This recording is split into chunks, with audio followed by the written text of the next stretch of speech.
옆 사람 인사하고 말씀 듣겠습니다. 당신은 하나님의 사랑을 받는 사람입니다.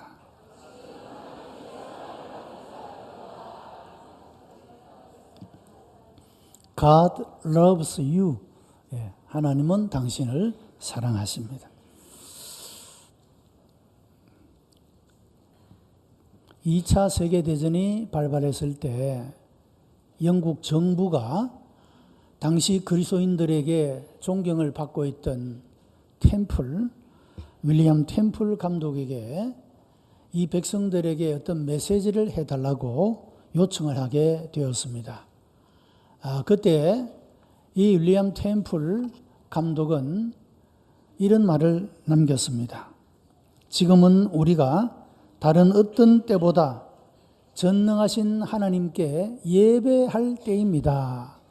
이런 메시지를 주었습니다.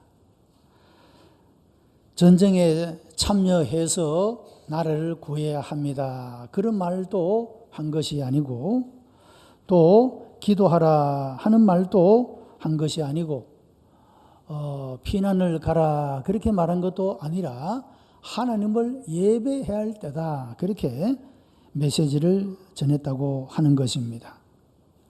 하나님을 믿는 사람이 가장 중요하게 생각해야 될 무엇이 가장 중요한 것인가를 알고 있었던 사람이라 그렇게 말할 수가 있습니다. 우리 성도들에게 있어서 인생에서 가장 중요한 일이 무엇일까? 전쟁과 같은 어려움 속에서도 우리가 하나님 앞에 응답하며 살아가야 할 삶의 가장 중요한 모습은 무엇일까? 그것은 바로 하나님을 예배하는 삶인 줄로 믿습니다. 구약시대의 이스라엘 백성들이 가나안 땅을 정복하며 가나안 정복의 전쟁을 하게 될 때에도 그들이 실로에 회막을 세웠다 하는 말씀이 나옵니다. 이것은 전쟁의 와중에서도 이스라엘 백성들의 삶의 중심, 그들에게 있어서 가장 중요한 일은 회막, 하나님을 만나는 그 장소에 나와서 하나님께 예배하는 이것이 전쟁을 치르는 그 아주 긴박하고 우선적인 그런 일보다도 더 중요한 문제임을 보여주고 있다라고 하는 것입니다. 이 요한계시록은 종말론적인 계시를 다루고 있는 책입니다. 가장 중요한 내용은 예수께서 재림하시기 직전에 이 땅에서 이루어질 심판을 말씀하고 있다는 것입니다. 요한계시록은 1장에서 3장까지는 서론을 말씀을 하고 있고 6장부터는 본격적으로 이 땅에 대한 심판이 시작이 되고 있는데, 그 중간에 4장과 5장에서는 아주 삽입적인 그런 장으로서 하늘에서 드려지는 예배, 그 광경을 보여주고 있다는 것입니다. 이 요한계시록의 구절을 보게 되면 이런 것이죠. 서론이 있고 천상에서 드려지는 예배의 광경을 보여주고, 그리고 6장에 가서 이 땅에 부어지는 하나님의 심판과 재앙에 대해서 말하고 있다는 겁니다. 이것들은 하나의 상징이 아니고 역사 속에서 그대로 이루어질, 하나님께서 예정하여 놓으신, 역사의 진행에서 하나님께서 계획하신 그 일들을 이 사도 요한을 통해서 보여주고 있다는 것입니다. 자, 오늘 본문의 말씀을 가지고 참된 예배라는 제목으로 우리가 말씀을 생각하자 하는 이유가 이것입니다. 자, 6장에 가면은 하나님이 역사에 대한 심판이 나타나는데, 이때가 환난의 때입니다. 이 땅에 살아가는 모든 사람들이 예외 없이 환난을 당하고 어려움을 겪고, 여러분, 그런 때가 바로 이 심판의 때라고 하는 것입니다. 이런 극심한 환난과 심판의 때를 견디며 그 가운데서도 하나님이 기대하시는 모습을 가지고 응답하며 살아갈 수 있는 그런 사람이 누구냐? 바로 그것은 하늘에서 드려지는 예배를 경험하고 하늘의 영광에 하나님을 배옵는 사람, 바로 이 사람이 그 환난의 때 속에서도 믿음을 버리지 않고 여전히 믿음을 지키는 그런 사람으로 설 수가 있다는 사실을 보여주고 있다는 것입니다. 왜 마지막 심판 때에 하나님께서 아주 모든 인류 속에 이런 하나님의 심판이 진행되는데 천상의 예배 광경을 보게 하신 것은 왜 그런 것이냐? 어떤 신학자는 이런 이야기를 했습니다. 하늘의 영광을 본 자라야 땅의 비극을 이겨낼 수가 있기 때문이다. 그렇게 말했다고 하는 겁니다. 자, 여러분, 우리가 가깝게 사람에 대해서도 마찬가지입니다. 여러분, 그 사람에 대해서 근본적으로 본질적으로 신뢰감을 가지게 되면 혹 그 사람이 때때로 연약에 빠지고 잘못을 하고 실수를 하더라도 여러분 그 사람을 근본적으로 믿기 때문에 그 모든 것들에 대해서 쉽게 이해하고 그것을 견디며 이겨나갈 수가 있는 것입니다. 그런데 우리가 그 사람에 대한 근본적인 신뢰를 가지지 못하게 되면 조그마한 실수나 잘못 때문에 완전히 그 사람을 못쓸 사람으로 그렇게 우리가 낙인 찍어버리게 되고 여러분 우리가 그렇게 사람의 관계가 완전히 파괴되어지는 그런 관계를 경험하게 된다라고 하는 것입니다. 자, 우리가 우리의 신앙을 이 세상의 그 어떤 가치보다도 더 값진 가치 있는 것으로 생각하고 우리가 하나님을 믿고 섬기는 예배하는 이 일이 세상의 그 어떤 것보다도 중요하다는 사실을 우리가 확신하게 될 때 우리는 이 믿음 때문에 하나님을 믿는 신앙 때문에 우리가 어떤 대가를 지불하고 어떤 고난과 환난을 만나게 된다 하더라도 하나님을 예배하는 이 일의 가치, 하나님을 섬기는 이 일의 놀라운 영광, 하나님이 궁극적으로 우리에게 주실 그 영원한 생명, 여러분 이런 것에 대한 확신을 가지게 될 때 우리는 이 땅에서의 믿음으로 인하여서 겪게 되는 환난과 어려움도 넉넉히 감당하고 그 모든 것들을 이겨낼 수가 있다. 그런 의미에서 하나님께서 심판을 시작하고 그것을 보여주기 이전에 24장로들과 천군 천사들과 구원받은 성도들이 하나님을 예배하는 그 영광스러운 예배 장면을 우리들에게 보여주고 있다는 것입니다. 자, 우리는 오늘 이 본문의 말씀을 통하여 예배가 어떻게 성립이 되어질 수 있는가 두 가지 요소를 발견하게 됩니다. 1절로 2절 말씀에 이 일 후에 내가 보니 하늘에 열린 문이 있는데 내가 들은 바 처음에 내게 말하던 나팔 소리 같은 음성이 가로되 이리로 올라오라. 이후에 마땅히 될 이 일을 내가 내게 보이리라 하시더니 내가 곧 성령에 감동하였더니 라고 말씀을 합니다. 자, 여기에 예배가 성립되는 두 가지 요소로 첫째는 음성이 들렸다는 것입니다. 하나님의 말씀이 우리들이 하나님께 예배할 수 있는 예배를 성립하게 하는 첫 번째 요소가 되고 두 번째는 성령이 내게 감동하여 성령님의 임재하심과 감동하심이 우리들이 하나님을 예배할 수 있는 그런 요소가 되고 있다는 말씀입니다. 요한복음 4장에 보면 예수님께서 사마리아 여인과 더불어 대화를 하는 말씀이 나옵니다. 대화라기보다도 어떻게 보면 아주 논쟁을 하고 있는 그런 모습을 발견하게 됩니다. 우물가에서 사마리아 여인을 만났습니다. 예수께서 그 여인에게 물을 좀 달라고 말했습니다. 당신은 유대인의 남자고 나는 여자인데 당신이 왜 내게 물을 달라고 합니까? 라고 그렇게 반문을 합니다. 예수께서 내게 물 좀 달라는 네가 누군 줄 알았더라면 너는 생수를 구했을 것이고 나는 생수를 주었을 것이다 라고 말합니다.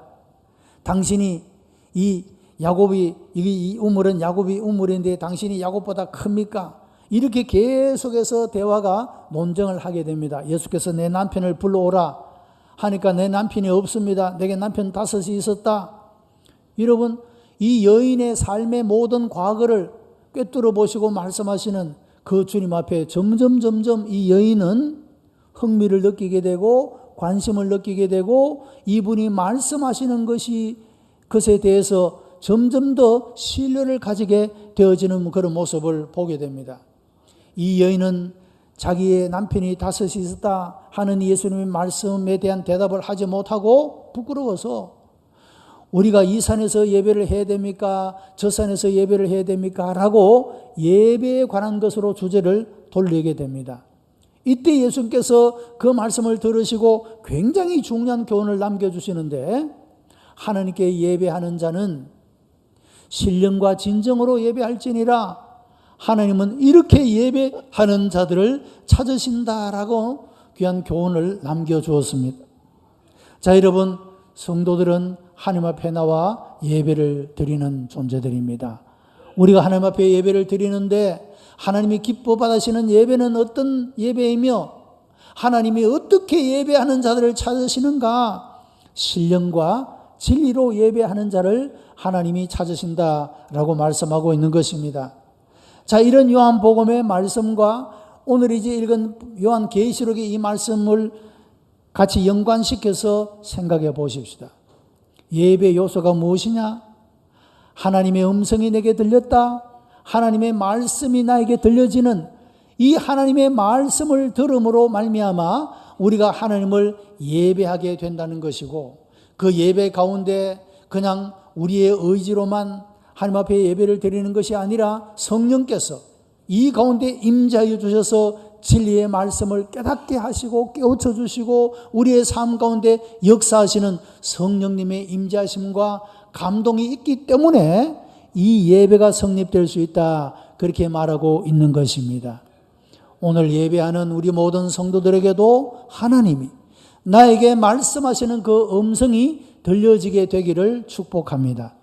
또한 성령님께서 우리 가운데 임재하시고 감동하시고 역사하여 주심으로 하나님의 진리의 말씀을 깨달아 그 진리를 깨달아가는 즐거움이, 진리를 알므로 우리가 그 모든 불안과 염려와 근심과 걱정으로부터 자유롭게 되어지는, 여러분, 이런 은혜가 임하게 되기를 바랍니다. 하나님의 말씀과 성령의 감동하심, 바로 이것이 우리로 하여금 하나님을 예배하게 하는 그런 요소가 되어진다라고 하는 것입니다. 사도 바울은 고린도전서 2장 4절로 5절에서 내 말과 전도함이 지혜에 권하는 말로 하지 않고 다만 성령의 나타남과 능력으로 하여 너희의 믿음이 사람의 지혜에 있지 아니하고 하나님의 능력에 있게 하려 하였노라, 그렇게 말씀을 하고 있습니다.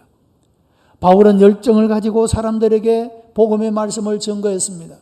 그런데 바울이 얼마나 지식이 많고 지혜가 많은 사람이었습니까? 그런데 내가 가진 지식과 지혜로 사람들을 설득하는, 그것으로 인하여서 사람들이 믿음을 가지게 하려 함이 아니라 성령의 나타남과 능력으로 그들이 내가 전하는 말씀을 통하여 믿음을 가지기를 원하고, 그들의 믿음이 사람의 지혜에 있지 않고 하나님의 능력에 있기를 기도한다라고 고백하고 있다는 것입니다. 여러분, 이 사도 바울의 고백처럼 여러분의 믿음도 사람의 지혜나 권하는 말에 있지 않고 여러분의 믿음이 친히 여러분에게 말씀하시고 여러분의 삶 속에 역사하시는 성령의 나타남과 능력에 있게 되기를 주님의 이름으로 축복합니다. 우리의 예배를 받으실 대상은 성삼위 하나님이십니다.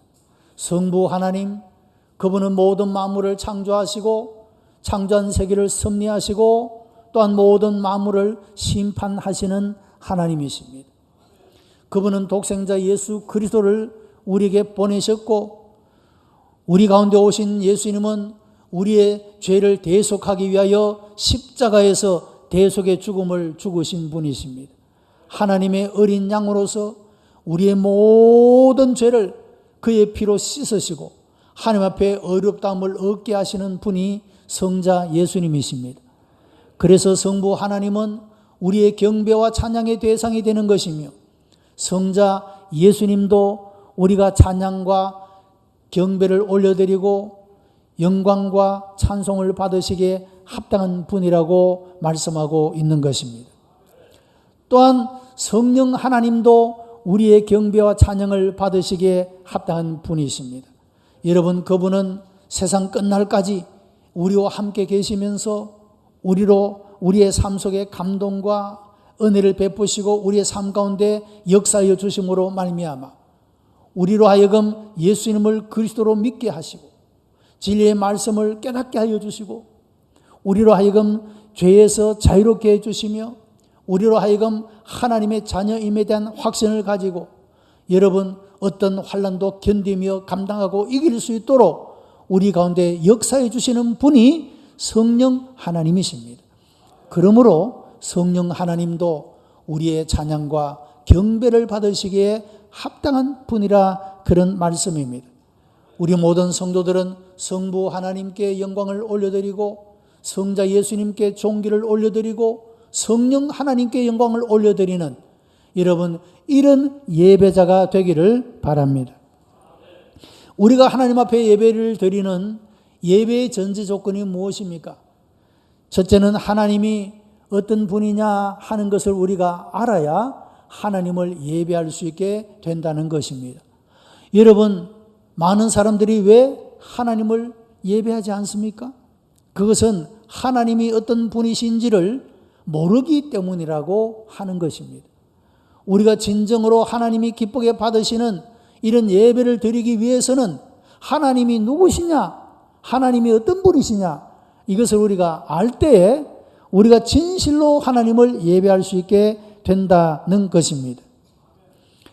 요한계시록 4장 8절에서 내 생물이 거룩하다 주 하나님 곧 전능하신 이여 전에도 계셨고 이제도 계시고 장차 오실 자라고 찬송하는 말씀이 나옵니다. 여기에 강조하고 있는 것은 하나님의 거룩성입니다.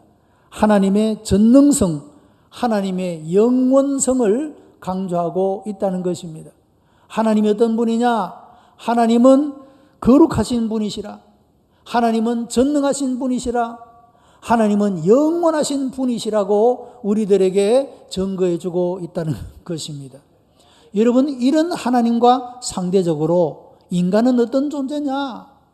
하나님은 거룩하시지만 인간은 죄성을 가지고 있고, 하나님은 전능하신 분이지만 인간은 무능성을 가지고 있고, 하나님은 영원한 분이지만 인간은 한계성을 가진 존재이라는 사실을 우리가 상대적으로 깨닫게 되어진다라고 하는 것입니다. 우리가 거룩하신 하나님을 발견하게 될 때 사람은 누구나 다 내가 하나님 앞에 죄인이구나 하는 그 죄성을 깨닫게 된다는 것입니다. 하나님은 못할 것이 없는 전능하신 분이시라. 그 전능하신 하나님 앞에 인간은 참으로 무능한 존재임을 깨닫게 된다는 것입니다. 여러분, 과학자들이 과학적인 지식을 가지고 여러 가지 많은 부분에 탐구를 하고 우리의 삶을 편리하게 하고 아름답게 하기도 합니다만, 그러나 여러분, 과학적 지식으로 결코 하나님의 창조의 신비를 다 캐낼 수가 없게 되는 것입니다.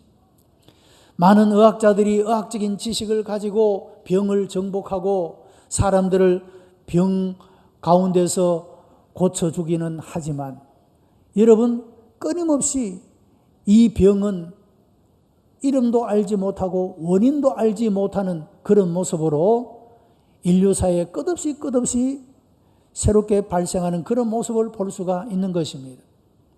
인간이 아무리 어떤 하나의 병을 정복했다 할지라도 또 새로운 병이 나타나서 거기에 대해서 연구하는 동안에 수많은 사람이 죽어가고 아픔을 겪고 고통을 겪는 그런 모습을 봅니다.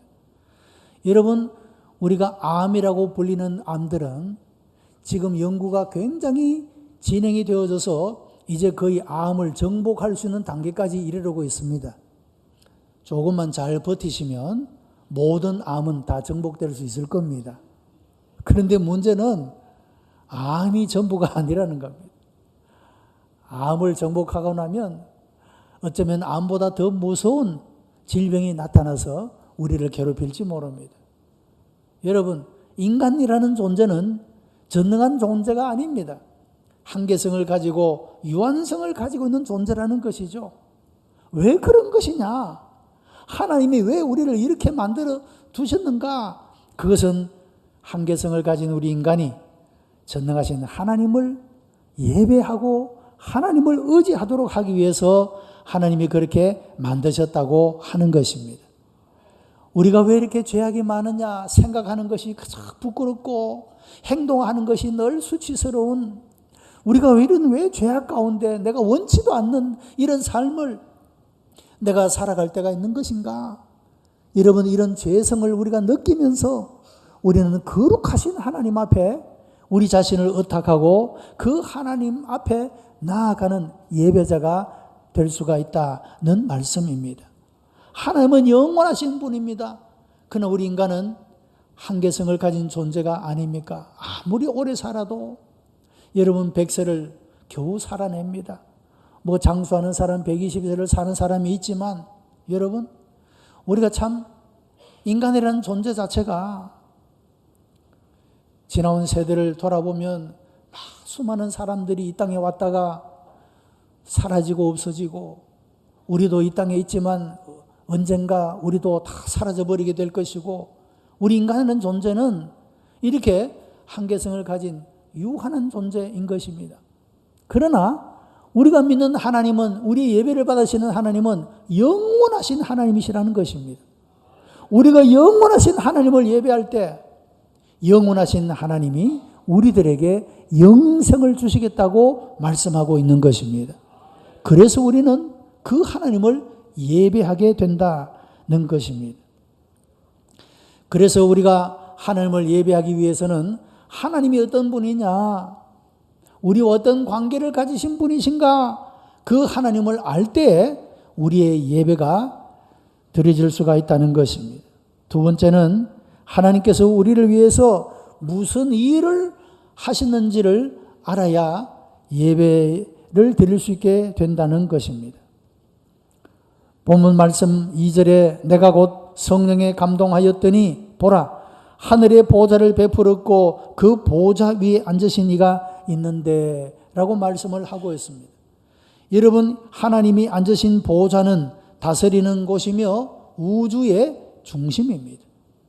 모든 우주의 중심은 하나님의 보좌인 것입니다. 보좌에 앉으셨다고 하는 것은 하나님이 이 모든 우주를, 만물을 다스리신다, 통치하신다, 그런 의미를 담고 있는 것입니다. 자, 여러분, 하나님이 모든 우주를 통치하신다, 주관하고 다스리신다. 여러분, 이것을 아는 사람은 하나님을 예배할 수밖에 없는 것입니다. 하나님이 다스리십니다. 우리 개개인의 삶도 하나님이 주인이십니다. 하나님의 뜻대로 이끌어 가십니다. 내가 언제 태어날지, 내가 언제 죽을지 결정하는 분이 하나님이십니다. 내가 오래 살고 싶어도 살 수가 없어요. 내가 죽고 싶어도 하나님이 살게 하시면 사는 거예요. 내 인생의 주인이 하나님이시다. 바로 이것을 우리에게 보여주는 것이 하나님이 우주의 중심인 보좌에 앉아서 모든 만물을 통치하시는 분이심을 우리들에게 보여주고 있다는 것입니다. 내 개인의 인생만이 아닙니다. 우주의 역사, 인류의 모든 역사도 하나님이 다스리십니다. 여러분, 나라들마다 왕들이 세워지고 대통령이 세워지고 통치자가 세워지고 선한 대로 악한 대로 자기 마음대로 세상을 다스리지만 여러분, 우리 하나님만이 만왕의 왕이십니다. 만주의 주십니다. 그 모든 것들은 다 없어져 버릴 것이고 다 심판을 받게 될 것이고 오직 하나님만이 남게 될 것입니다. 이런 하나님을 알고 우리가 그 하나님을 예배하게 된다는 것입니다. 하나님은 모든 만물을 창조하신 분이십니다. 본문 11절 말씀에 우리 주 하나님이여 영광과 존귀와 능력을 받으시는 것이 합당하오니 주께서 만물을 지으신지라 만물이 주의 뜻대로 있었고 또 지으심을 받았나이다 라고 말씀을 합니다. 이런 모든 만물을 창조하신 분은 하나님이십니다. 그렇기 때문에 모든 만물들은 나를 지으신 그분께 찬양과 경배와 존귀와 영광을 돌리기는 것이 합당한 일이다, 그렇게 말씀을 합니다. 합당한 일이라는 말 속에는 가치가 있는 일이다, 그런 뜻도 포함되어 있습니다. 하나님께로부터 지음을 받은 우리가 하나님을 예배하는 일은 합당한 일이다. 하나님을 예배하는 일은 세상의 그 어떤 것보다 가치가 있는 일이다. 그것을 말씀하고 있다는 것입니다. 한동대 김영길 총장님은 과학자였습니다. 여러분, 이분이 이제 예수님을 믿게 되고 알게 되어졌지만 그 마음속에 과학자로서 성경의 여러 부분들에 대해서 의문을 가졌다고 합니다. 도대체 사람은 어떻게 해서 생겨난 것이며 성경에 기록되어진 이 이적들은 과학자의 눈으로, 과학자의 상식으로, 지식으로 보면 이것은 도무지 일어날 수 없는 일인데 왜 이 성경 속에 이런 이해하지 못할 기적들을 기록하고 있는가에 대해서 굉장한 고민을 하고 했답니다. 그런데 그가 얻은 대답이 무엇인지 아십니까? 성경이 가르쳐주는 하나님은 모든 만물의 창조자이시다. 그런데 없는 것에서 있는 것을 만드신 분이시다. 이 창조주 하나님에 대한 믿음이 딱 들어오니까 성경에 기록된 모든 기적들은 한꺼번에 다 해결이 되더라는 거예요. 사람은 할 수 없지만 창조주 하나님은 얼마든지 할 수 있는 것이 기적이다라는 거예요. 그래서 창조주 하나님에 대한 믿음이 딱 들어오니까 성경의 모든 기적들은 저절로 믿어지게 되더라. 그렇게 고백하고 있습니다. 자, 여러분, 하나님이 누구시냐? 하나님이 우리를 위해 행하신 일이 무엇이냐? 여러분, 이것을 우리가 알 때 우리는 그 하나님을 예배치 아니할 수가 없게 된다, 그런 말씀입니다. 여러분에게도 이런 은혜가 있게 되기를 바랍니다. 또한 하나님은 모든 만물을 심판하신 분이라고 말씀하고 있습니다. 요한복음에는 성부 하나님이 성자 예수님에게 심판의 권세를 맡기는 내용이 나옵니다. 요한계시록 6장에는 심판의 인봉을 떼기에 합당한 자가 누구냐? 이 인봉을 떼기에 합당한 자는 유다 지파의 사자 다윗의 뿌리가 이기었으니 이 책과 7인을 떼시리라, 그렇게 대답을 했습니다. 여러분, 심판의 인봉을 떼시기에 합당한 분은 하나님의 어린 양 되시는 예수 그리스도밖에 없다라고 말씀하고 있는 것입니다. 하나님의 심판은 예수 그리스도를 통하여서 이루어지고 있음을 말씀하고 있다는 겁니다. 또한 하나님은 우리를 구속하시는 분이시다라고 말씀을 합니다. 요한계시록 5장 9절로 10절에 새 노래를 노래하여 가로되 책을 가지시고 그 인봉을 떼기에 합당하시도다. 일찍 죽임을 당하사 각 족속과 방언과 백성과 나라 가운데서 사람을 피로 사서 하나님께 드리시고 라고 말씀을 합니다. 자, 여러분, 오늘날 우리들이 성자 예수님께 찬양과 경배와 존귀와 영광을 올려드리는 이유가 무엇입니까? 그것은 바로 구원의 사건 때문이라고 하는 것입니다. 예수 그리스도께서 십자가에서 우리의 죄를 대속하기 위하여 대속의 죽음을 죽으신 이 구속의 사건으로 인하여서 우리는 존귀와 영광과 감사와 찬송을 하나님 앞에 올려드리게 되고 성자 예수님께 바치게 된다라는 것입니다. 여러분, 어거스틴은 이런 하나님의 은혜를 깨닫고 이런 고백을 했습니다. 내가 도무지 이해할 수 없는 한 가지는 나 같으면 이렇게 죄를 범하고 하나님을 거역하고 불순종하는 이런 지구상의 모든 인간을 다 멸망시켜 버리고 말았을 터인데 하나님은 나를 사랑하시되 지구상에서 나 혼자밖에 없는 것처럼 나를 사랑하신다. 내가 지구상에 살고 있는 유일한 생존자라고 해도 그분은 나를 위하여 기꺼이 희생하셨을 것이다. 이렇게 고백하고 있다는 겁니다. 다시 한번 말씀드리면 이런 겁니다. 여러분, 이 세상에 나밖에 존재하지 않아도 하나님은 나를 위하여 독생자를 보내시는 것이고 그 독생자 예수님은 나를 위하여 희생하셨을 것이다. 그런 고백입니다. 여러분, 사람이 너무 많아서 하나님이 나를 사랑하시고 나를 위해서 대속의 죽음을 죽으신 예수님의 일이 묻혀져 버립니까? 이 세상에 내가 유일한 존재라 할지라도 예수님은 나를 위하여 대속의 죽음을 죽으신다는 겁니다. 이 은혜가 얼마나 놀라운 것입니까? 여러분, 이 지구상에 나 혼자밖에 없어도 하나님은 나를 사랑하신다는 겁니다. 이 세상에 많은 사람들이 있지만 나 혼자밖에 없는 것처럼 하나님이 나를 사랑하신다는 겁니다. 여러분, 이런 하나님의 사랑과 이런 하나님의 은혜를 깨닫게 될 때 우리는 그 하나님께 예배드리게 되고 찬양과 존귀와 영광과 감사를 올리게 된다라고 하는 것입니다. 우리가 참된 예배를 드리려면 하나님이 누구신지 알아야 하고 우리를 위해 어떤 일을 행하셨는지를 알 때 우리가 참된 예배를 드릴 수가 있습니다. 하나님은 나를 창조하시고 나를 다스리시고 나를 구원하시고 세상을 심판하실 분이십니다.